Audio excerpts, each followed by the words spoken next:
আজকে আমরা শিলিগুড়িতে বাংলা পক্ষের মহামিছিল অনুষ্ঠিত হতে চলেছে, আমরা উপস্থিত হয়েছি এবং কি উদ্দেশ্যে উপস্থিত হয়েছি জয়ন্তদা আমাদের শিলিগুড়ি বাংলা পক্ষের অন্যতম সহযোদ্ধা বলবেন কেন বলো জয়ন্ত। ওই তো আজকে আমরা দ্বিতীয় এইমস দমনিতে দ্বিতীয় এইমসের চাহিদা বা ডিমান্ড নিয়ে আমরা আজকে মিছিল করছি।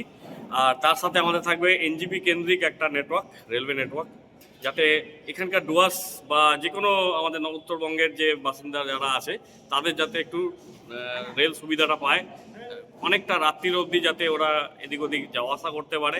কারণ আমাদের এখানে কি আছে, ডুয়ার্স থেকে সন্ধ্যা 5টা পর আর গাড়ি নেই, সেই একটা কি দুটো হবে হয়তো ট্রেন, তাছাড়া আর নেই, মানে নেই, পরিবহনটা একদমই খুবই বাজে অবস্থায় আছে।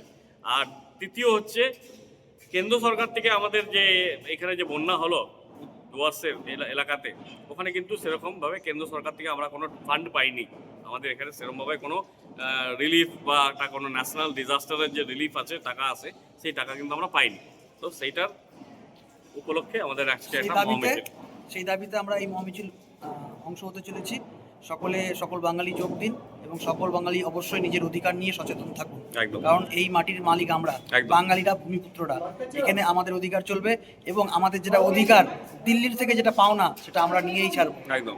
আর দিল্লি যদি বঞ্চিত করে আমরা গর্জন করবো। জয় বাংলা, জয় বাংলা।